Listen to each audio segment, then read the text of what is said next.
Ok, y entonces comenzamos oficialmente esta nueva clase auxiliar. Esta corresponde a la clase auxiliar 10.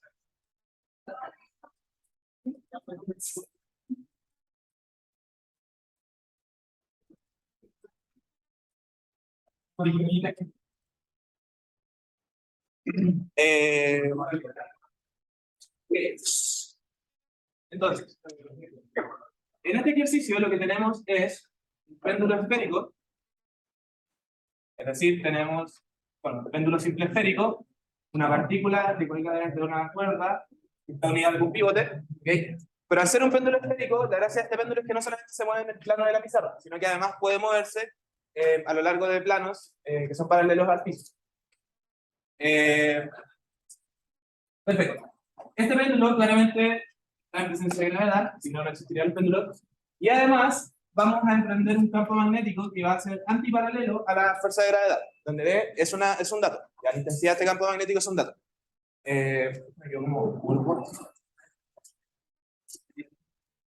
Ya.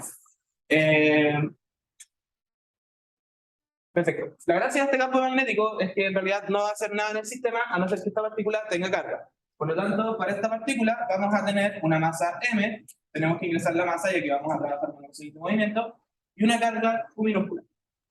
Y el largo de este péndulo es L mayúscula. Entonces, en base a todos estos datos, lo que nos piden es encontrar la ecuación de movimiento del péndulo en coordenadas esféricas, usando como origen el pivote, el punto de unión entre la cuerda y el techo.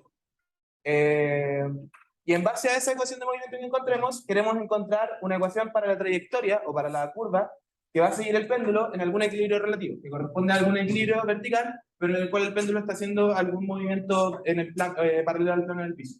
¿Ya?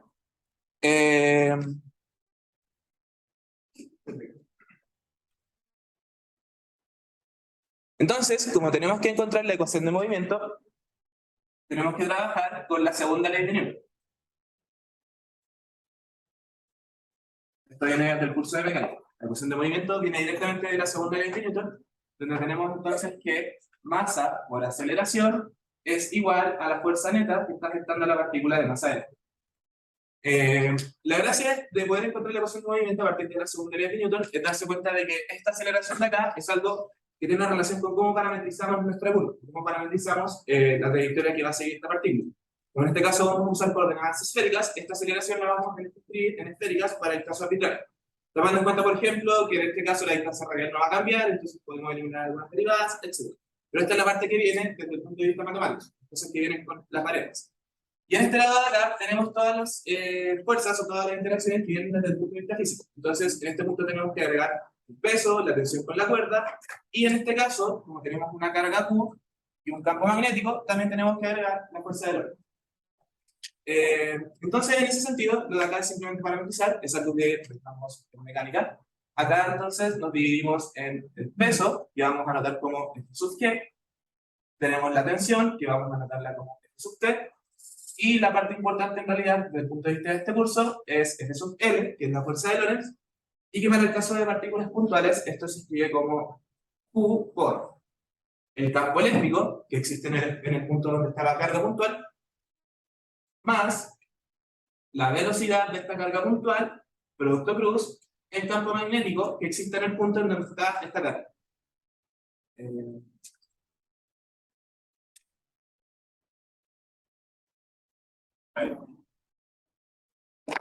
Ok. ¿Sí?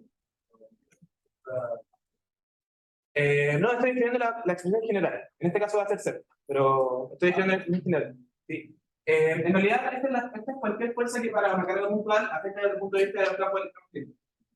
Va a estar la fuerza que viene del campo eléctrico, que son como las fuerzas de interacción con las cargas puntuales o con las cargas quietas, y vienen las interacciones con los campos magnéticos, que son las cosas que se originan cuando hay cargas que están en movimiento cerca de la carga puntual.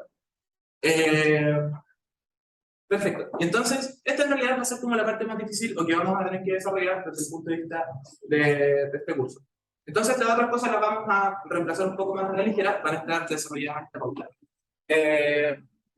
Y antes de trabajar entonces con desarrollar estos vectores, ya que son vectores, tenemos que dibujar bien cuál va a ser nuestro sistema de referencia y cuáles van a ser las coordenadas esféricas que realmente usemos. Entonces nos dicen que el origen es este. La posición que nos interesa es la de esta partícula, y por lo tanto, el vector radial para un instante arbitrario va a estar, va a tener esta forma, ¿ya? Siempre va a estar apuntando desde el origen hacia la partícula que estamos siguiendo. Ese es el vector radial de coordenadas esféricas. Es súper importante entender que cuando trabajamos con coordenadas esféricas, donde las coordenadas esféricas son aquellas que tienen como la distancia radial, el ángulo cenital y el ángulo azimutal, este ángulo cenital es el ángulo que se forma entre el vector k-tongo, o z-tongo, según lo que estén usando ustedes, y el vector r-tongo de las coordenadas esféricas, ¿ya? Entonces, ojo con esta parte, si ustedes definen su k-tongo de esta forma, de tal manera que la gravedad es negativa y el campo magnético es positivo, entonces el ángulo θ de las coordenadas esféricas es este ángulo de acá, ¿ya? Y entonces, si queremos escribir esto de forma un poco más cómoda e interpretarlo desde el punto de vista del ángulo de equilibrio que se forma con la vertical acá, en realidad lo que podemos hacer es cambiar esto, y en este ejercicio solamente, definir k-tongo apuntando hacia abajo, ¿ya? Eso no genera nada extraño.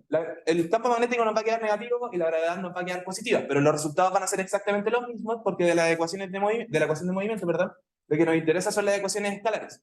Y en ese punto, entonces, el cómo definir mis vectores unitarios ya va a dar lo mismo.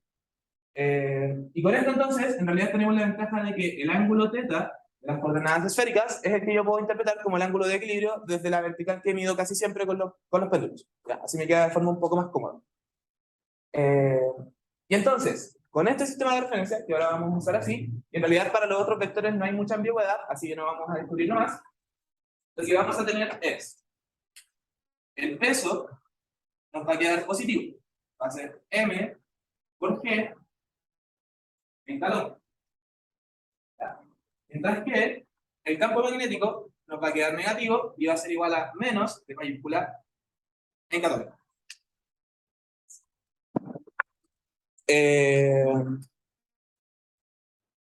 Bueno, ¿qué más? En realidad, las coordenadas que cogemos van a influir más que nada en cómo vamos a desarrollar nuestra aceleración. Y además tenemos que tener ojo también en que la fuerza de Lorentz involucra la velocidad, donde en este caso tenemos que usar una expresión arbitraria para la velocidad. Por lo tanto, esta velocidad de acá también tenemos que parametrizar las coordenadas esféricas.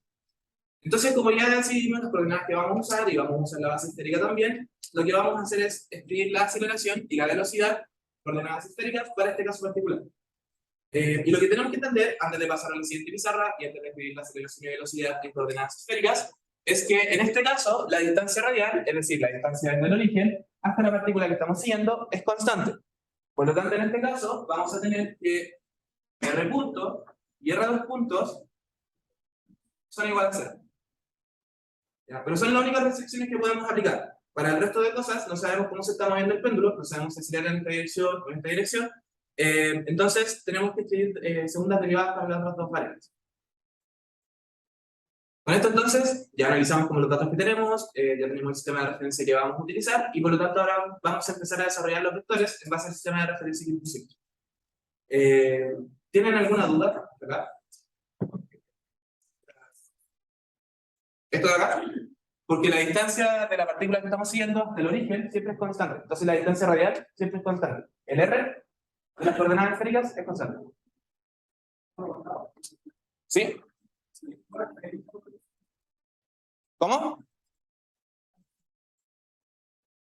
No, el k-tongo vamos a tener que transformarlo. Sí, vamos a tener que transformar las coordenadas esféricas cuando separemos las ecuaciones. Cuando escribamos la ecuación de movimiento y separemos todo en ecuaciones escalares.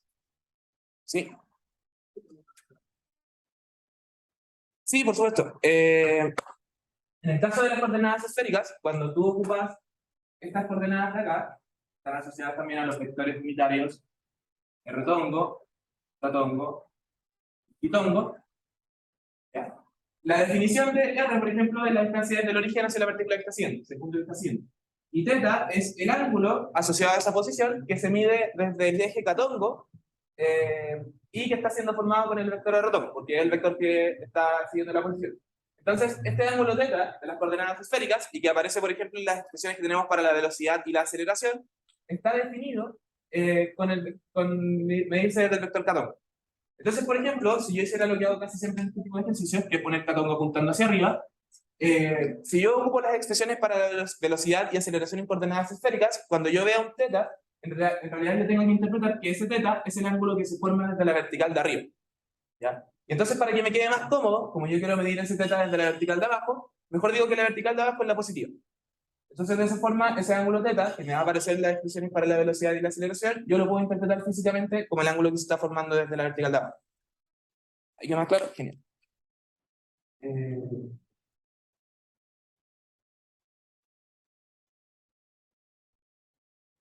Perfecto. Entonces, ahora escribimos la velocidad y aceleración en coordenadas esféricas, para este caso, en donde tenemos una distancia radial constante.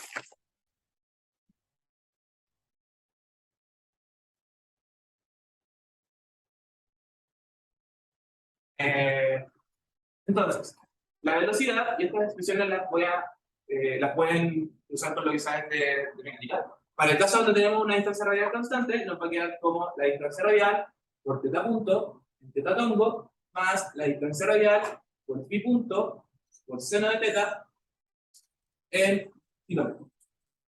Aquí es donde digo que este ángulo θ de acá, ustedes tienen que interpretarlo siempre como el ángulo que se está formando entre el θ tongo que ustedes definen y el vector radial. ¿Ya? Entonces, según cómo definimos el catongo, este ángulo se define desde la vertical de arriba a la abajo. Y la aceleración, en el caso en que tenemos una distancia radial constante, es igual a menos L por θ punto cuadrado θ tongo. Esta mejor me voy a asegurar. Muy bien.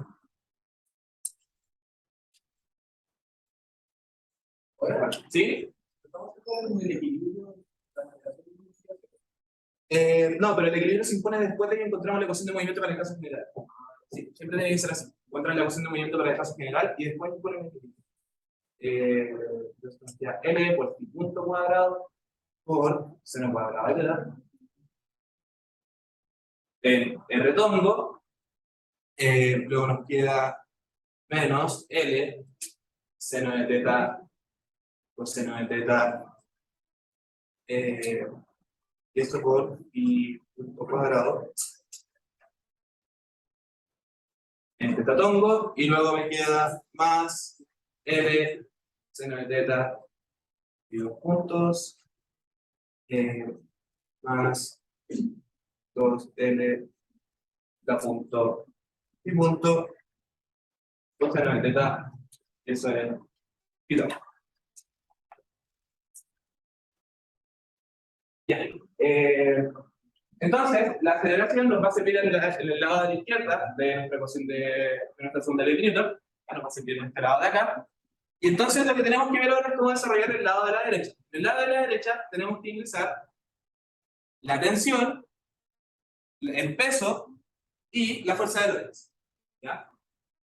Para el caso de la tensión siempre es paralela a la cuerda y apunta desde el objeto hacia el pivote. Por lo tanto, para la tensión, sabemos en este caso que esto es igual a menos la magnitud de la tensión en la dirección radial.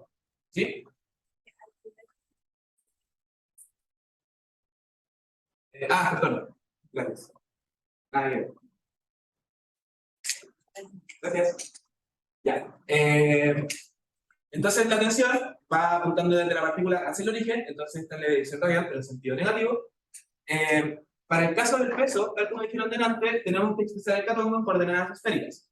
Esto ustedes lo pueden encontrar en geometría, lo pueden ver directamente en las relaciones que saben de mecánica, pero reemplazando el catongo en coordenadas esféricas, lo que vamos a tener es que el peso se escribe como mg por coseno de θ en este retorno, menos mg por seno de θ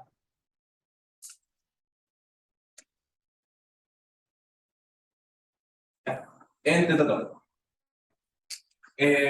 Y por otro lado tendríamos que ver cuál es la fuerza de Lorentz. Esta sería como la parte que involucra el curso en sí. Para la fuerza de Lorentz, entonces, tenemos que entender si existe algún campo eléctrico que esté afectando a la partícula en los puntos donde existe este péndulo, y si existe algún campo magnético que haga lo mismo. Para el campo eléctrico, en este caso tenemos que ser. No tenemos ninguna otra partícula que esté generando un campo eléctrico, ni tenemos un campo eléctrico uniforme, etc. Desde el punto de vista del campo magnético, tenemos el campo magnético que va en menos tongo. Por lo tanto, en ese caso, la fuerza de Lorentz tenemos que escribirla como la carga Q por la velocidad, que es lo que tenemos arriba, L teta punto tongo más L pi punto seno de teta en pi tongo, ¿ya? Y esto, producto cruz, el campo magnético. Como el campo magnético lo escribimos como el menos catongo, ese catongo lo tenemos que escribir en coordenadas esféricas. Y entonces nos va a quedar P por seno de teta en teta tongo menos P por coseno de teta en R tongo. Entonces la fuerza de Lorentz la podemos encontrar cuando desarrollamos ese producto cruz.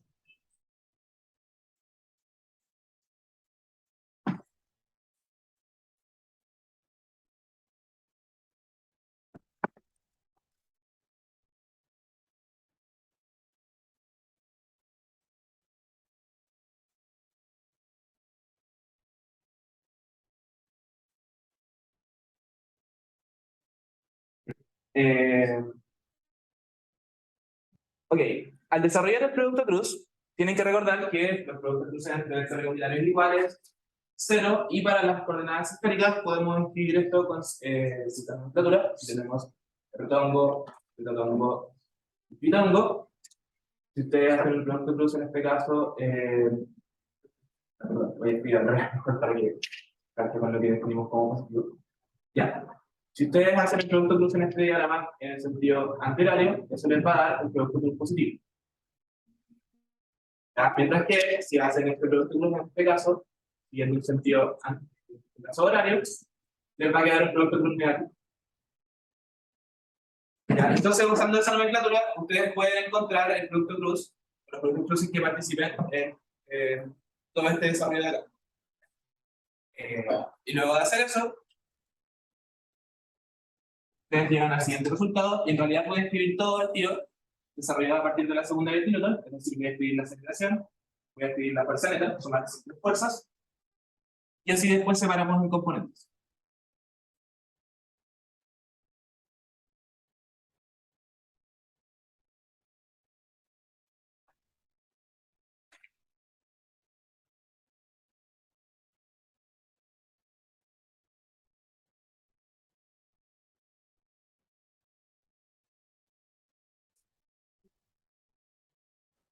Ya. Entonces, la segunda ley de Newton nos dice que masa por aceleración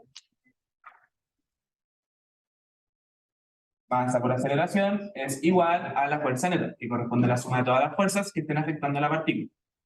Entonces, vamos a tener lo siguiente. Menos m por l, punto cuadrado, menos ml, pi punto cuadrado, seno cuadrado de teta, en rotongo, menos ml, pi punto cuadrado, de teta, de teta, ¿ya? Rotongo, más ml, pi puntos, seno de teta, 2 ml punto y punto coseno de teta en filo. Y esto tiene que ser igual entonces a la fuerza neta. En este caso sería menos ft en r tongo, la tensión, más mg coseno de teta en r tongo, menos mg coseno de teta en r tongo, ya eso sería el peso. Y para la fuerza de Lorentz tendríamos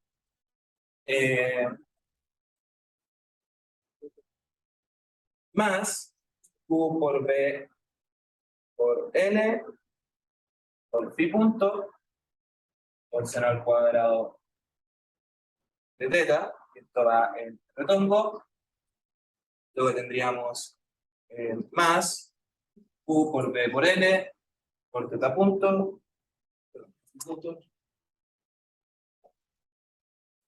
por seno de teta coseno de teta,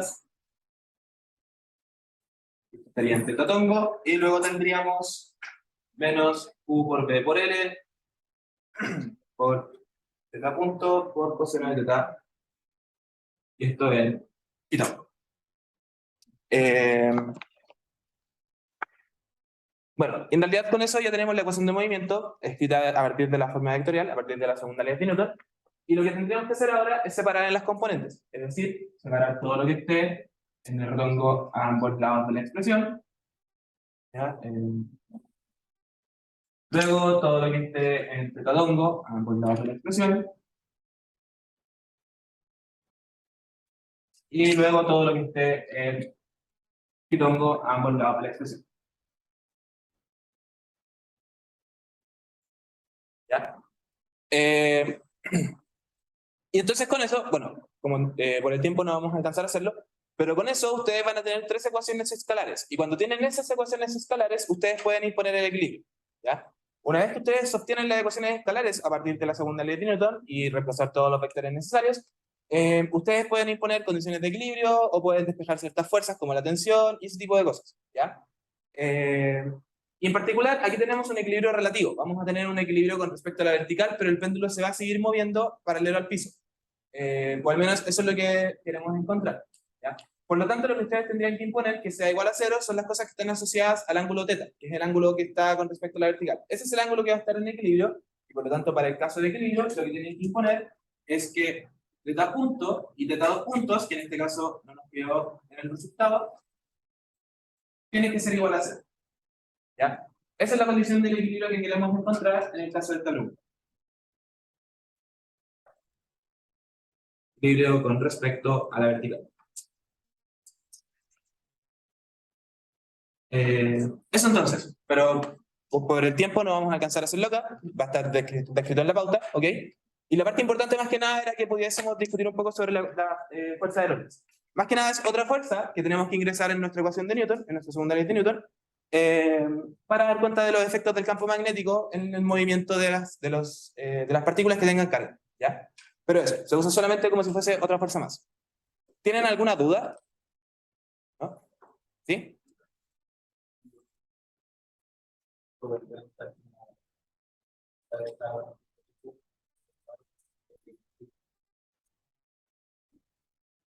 Sí, sí, porque ahí va a tener, va a tener el efecto del campo magnético en ambas direcciones, ¿no? De hecho, una se te va a anular porque una va a ser como paralela a la velocidad o algo así.